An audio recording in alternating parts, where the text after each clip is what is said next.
c'est fait, on est libéré, quoi. On est vraiment ancré sur nous-mêmes et tout, c'est une grande richesse. Je souhaite à tout le monde de s'indigner et de rentrer en désobéissance. C'est incroyable.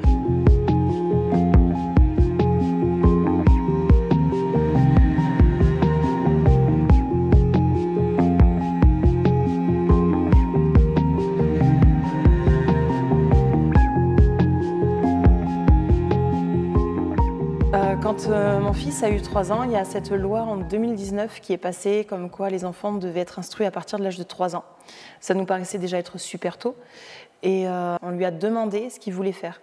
On lui a fait visiter des écoles, vraiment sans a priori ni rien. On est allé lui montrer ce qui se passait dans une école, qu'il aurait des règles à respecter, des temps de travail et des copains.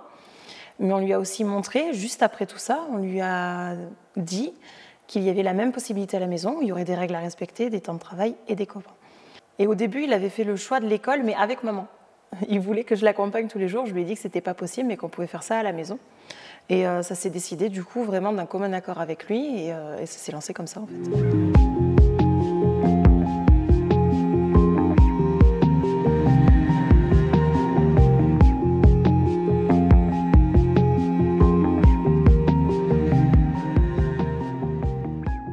Il y a eu le refus, on a fait un rapport, il y a eu refus du rapport, on est allé au tribunal administratif, il y a eu le refus du tribunal administratif.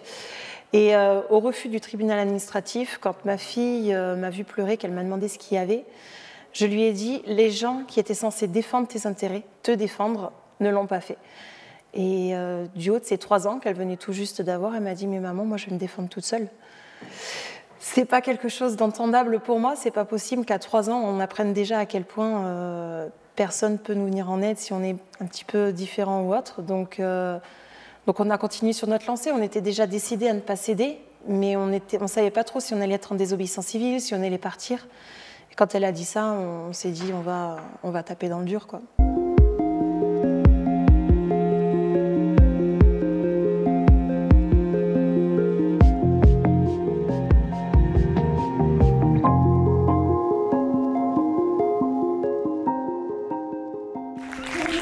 L'indignation est un devoir. Et nous allons enseigner à nos enfants que les libertés de ce pays ont été gagnées parce qu'elles furent prises par des citoyens droits et justes. La liberté ne se demande pas, elle se prend. Bravo, bravo. Dans ces conditions, aujourd'hui, mon conjoint Dorian et moi-même annonçons officiellement et publiquement notre entrée en désobéissance civile.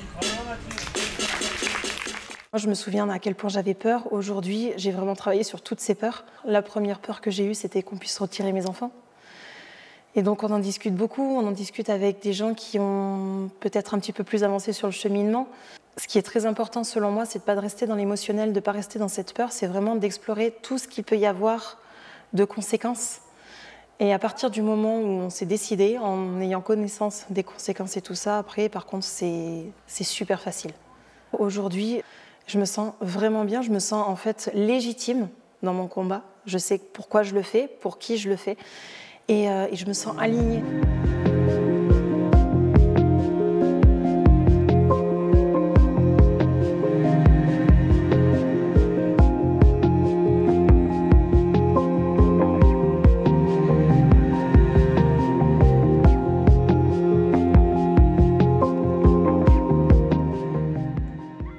Je pense que quand on s'apprête à devenir désobéissant, où il faut vraiment se dire qu'on va avoir affaire à des juges, à des avocats, à des procureurs. Enfin, c'est pour ça que c'est stressant au début, parce qu'on voit la montagne et on ne se dit pas je vais commencer ici, on voit direct qu'il faut être au sommet, c'est effrayant.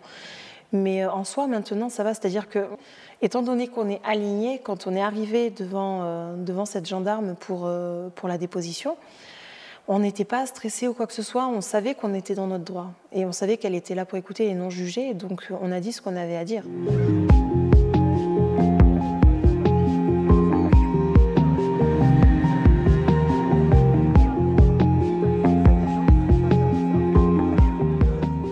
Je pense que maintenant, dans l'action qui est la nôtre, même devant le procureur, on lui dirait ce qu'on pense, notre conviction et puis notre choix. Il pourrait pas dire grand-chose dessus, quoi. C'est légitime. On est les parents de cet enfant et on s'en occupe parce que c'est notre devoir et notre droit.